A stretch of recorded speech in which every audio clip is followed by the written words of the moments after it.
এই তো কোনো সাধারণ ব্রাহ্মণ নয়। সাধারণ ব্রাহ্মণ হলে এক হাঁড়ি অন্ন দিলাম, আরো অন্য চাইছে, মনে হয় কোনো এর আকর্ষী হবে, কোনো দেবী, কোনো দানবী, নাহলে কোনো পিশাচী। তবে আমি ওকে সহজে ছাড়বো না, পরীক্ষা করব। কি পরীক্ষা? দেখুন, সতী নারী কাকে বলে? একমাত্র সতী নারী পারে বাবা স্বামীকে উপরে তুলতে, আর সতী নারী পারে স্বামীকে উপর থেকে একবারে নিচে নামাতে। দেখুন আজকে সতী নারী অনুসরার কি ক্ষমতা, সতীত্ব কেমন? স্বামীর কাছে গিয়ে স্বামীর কমণ্ডলুটা নিয়ে বলছে, স্বামী তুমি তোমার ওই কমণ্ডলুটা আমায় দেবে। কি করবে অনুসর? আমাদের ঘরে এক ব্রাহ্মণ এসেছে, জানি না যে এক হাঁড়ি অন্ন দিলাম, তবু সে ওই অন্ন আমায় চাইছে। এই বলে দেখুন মায়েরা, খালি খালি হাঁড়িতে কোনোদিনও ভাত হয় গো? হাঁড়ির উপর যদি তোমরা জল দিয়ে দাও তাতে ভাত হবে? যদি না চাল দাও, তাহলে দেখুন আজকে কেমন স্বামীর প্রতি ভক্তি, কেমন সতী নারীর ক্ষমতা। ওই উনানের মধ্যে উনানে আগুন জ্বলছে, আর খালি হাঁড়িটা বসিয়ে দিয়েছে, তাতে ওই কমণ্ডল থেকে 3 বার জল নিয়ে বলে উঠল, নমপতি পরমেশ্বরায় নমঃ, নমপতি পরমেশ্বরায় নমঃ, নমপতি পরমেশ্বরায় নমঃ, শরায়।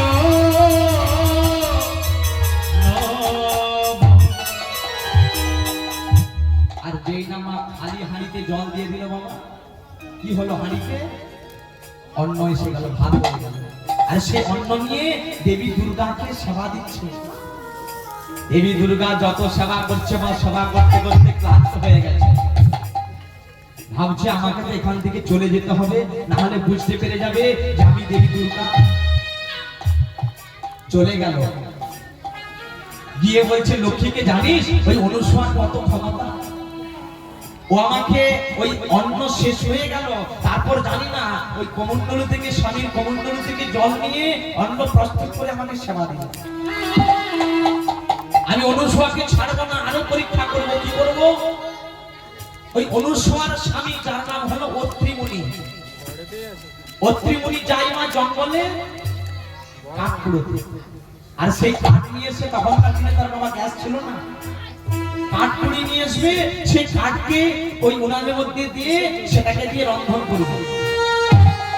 আজকে অনুসর অত্রিমুনিকে বলছে, স্বামী তুমি যাও না স্বামী, একবার জঙ্গলে তুমি কাঠ কুড়াতে যাবে, অনেকদিন হলো তুমি জঙ্গলে কাঠ কুড়াতে যাওনি।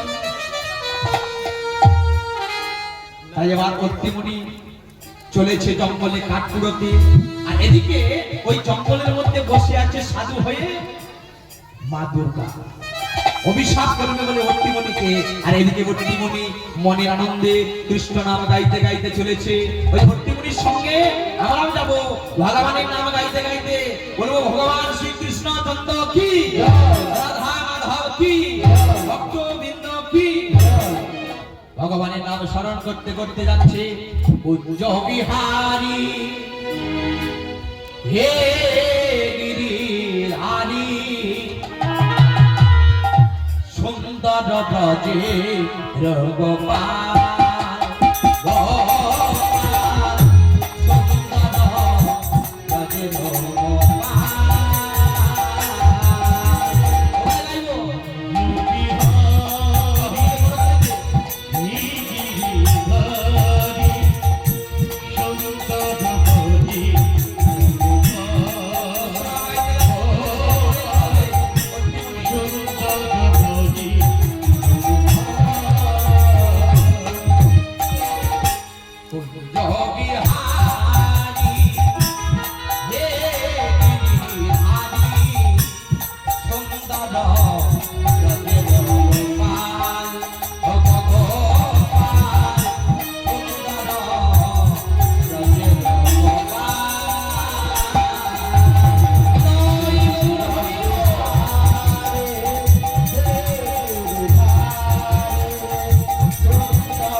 কুড়োতে গেছে কে?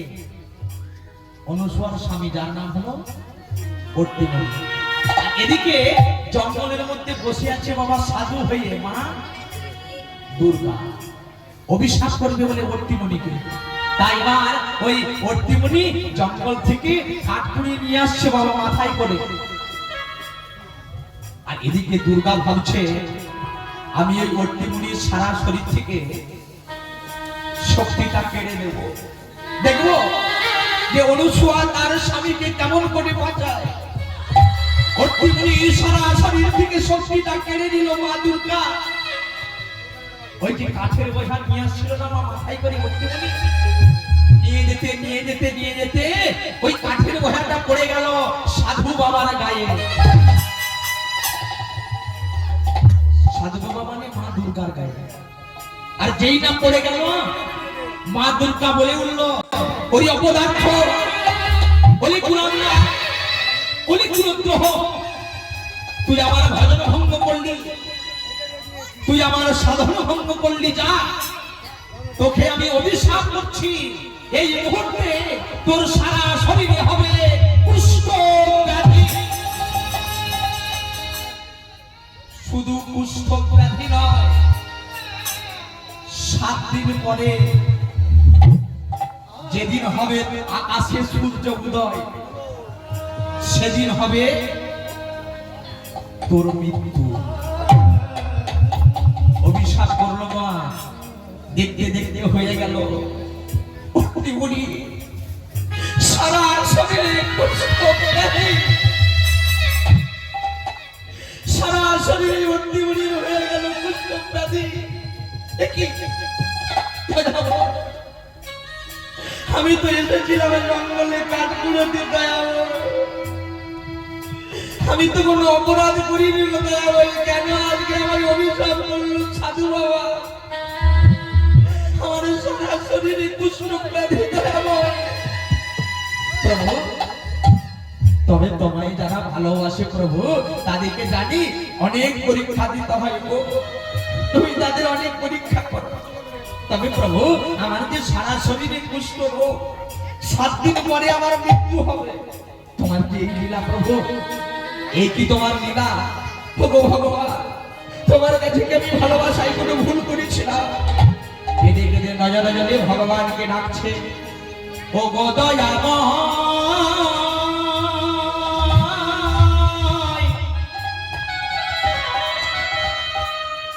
আমি কি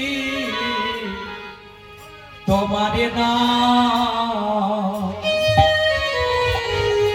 ও গো তবে কেন